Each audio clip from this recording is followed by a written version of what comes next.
the very secret Hinman documents and speech finally has been released. The entire market cap is up slightly, but surprisingly, XRP is not. It was actually pumping for a little bit after the documents came out, but then it kind of slid down. So it makes you wonder, what was said in those Hinman documents or speech, and did it help XRP at all? In fact, BNB is pumping for some reason. BNB out of the blue is pumping. It really has nothing to do with anything. But here's the thing, okay? So everyone's talking about it, right? And it's pretty obvious. We already knew that Bill Hinman, who was part of the SEC before, he was like corporate finance or corporate something. He wasn't a top dog at the time Clayton was, okay? And he did this speech that no one wanted him to do. And he was talking about cryptocurrencies, including Ethereum. Now, there's some controversy because there are people within SEC that told Bill Hinman not to give this speech.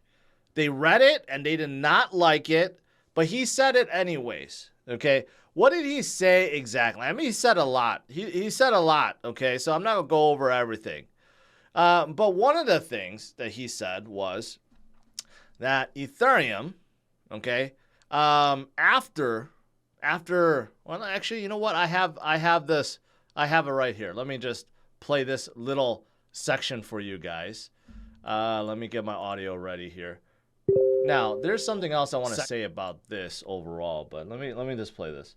This is one of the important things that Bill Hinman said.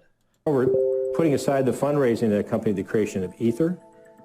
Based on my understanding of the present state of Ether, the Ethereum network, its decentralized structure, we believe current offers and sales of Ether are not securities transactions.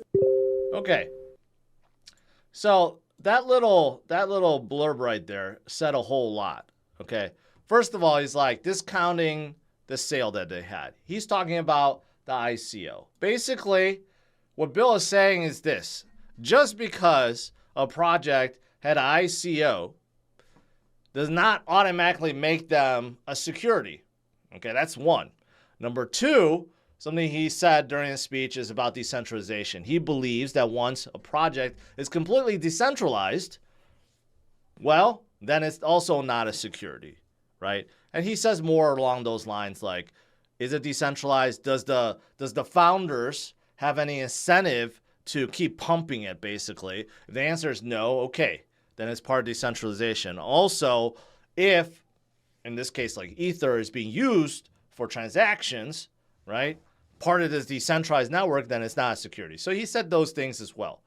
So, but also what he just said here, current offers and sales of Ether are not security transactions, which means just because there are sales, for example, Ether is being sold on exchanges, does not make it a security either. So just this little section blurb right here actually said a whole lot. Okay, so that's basically the gist of what Bill Hinman said. And also part of this is that basically he also concluded that it's not a security, but they want to talk to Vitalik about it. Okay, so here's actually an email. Here's an email from Bill Hinman to all these bigwigs at the SEC. You see their emails redacted. Probably a lot of these people are still at the SEC. Attached, please find a draft of the speech I had mentioned, which suggests that we do not need to see a need to regulate Ether as it is currently offered as a security. That language is in brackets and would be used if we are all in agreement. Okay, so this is like his email basically saying, my speech is going to conclude that Ethereum is not a security, okay? But we're going to call Vitalik just to see how the foundation works, right? And that's it. But basically, that's the gist of it.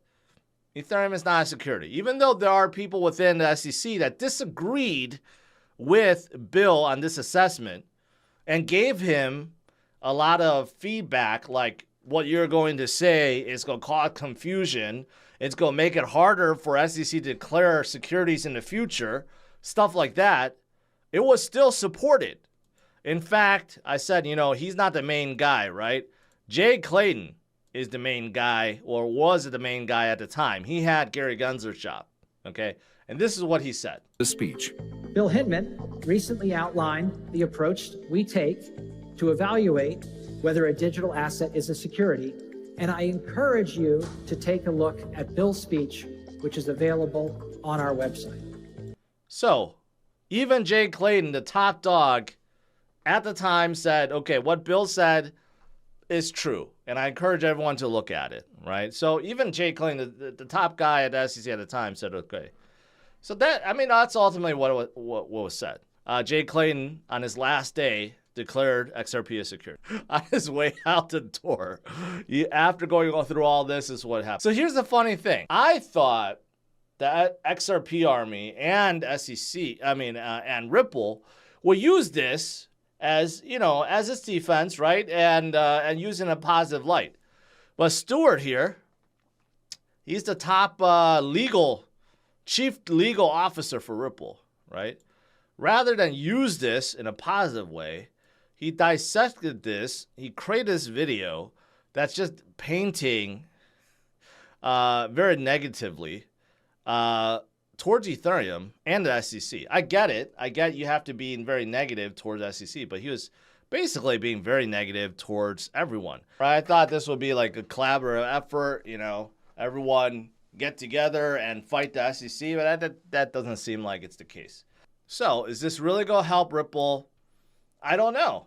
It seems like it should, because based on this, what did I say? Like what Bill Hinman said? Just because you had an ICO, you had a security sale, does not automatically make you a security. So yes, Ripple did have an ICO, sold a bunch of XRP, right? Maybe they get fined for that, okay? But that does not automatically make XRP a security. That's number one. Number two, just because it's sold in the secondary market on exchanges does not make it a security, right? So these are things that helps Ripple a lot. Brad Garlinghouse, very excited about this. And he thinks that the SEC may be bluffing about crypto enforcement. I don't know at this point if they're really bluffing, right? Because obviously the SEC is suing everyone left and right, right? So I don't know if they're really bluffing. They might just be very desperate, but not bluffing at this point, right? But yeah, we will see.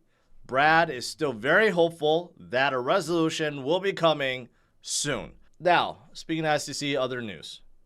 Their request to freeze Binance.us accounts, assets, right? The judge is like, no.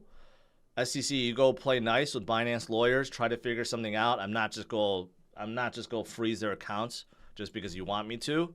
So that is good. So hopefully they can find a resolution, because there's some scare right now that Binance.us may have its asset frozen, then basically it dies. So at least there's a judge that says, no, that doesn't make a whole lot of sense.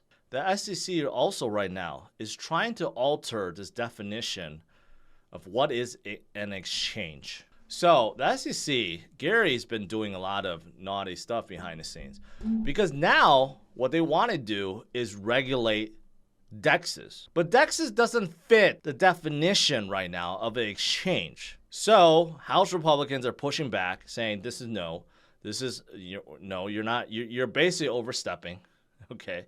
But yeah, what the SEC is trying to do is change the definition so that they could also regulate DeFi, such as Uniswap.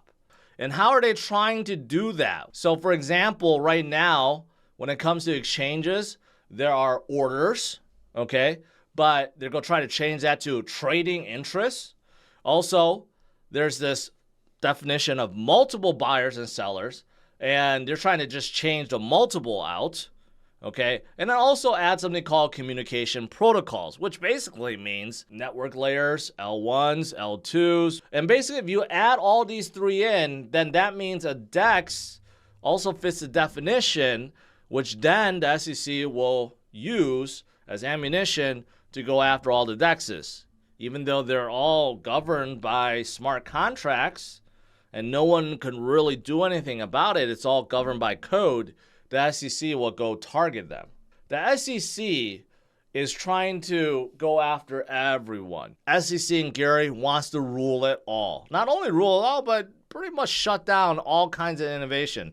So that's why there are some in Congress, like Warren Davidson and Tom Emmer and others, that are trying to stop this from happening, because basically Gary's going to drive all companies away from the U.S. All innovation will stop and cease and just get removed.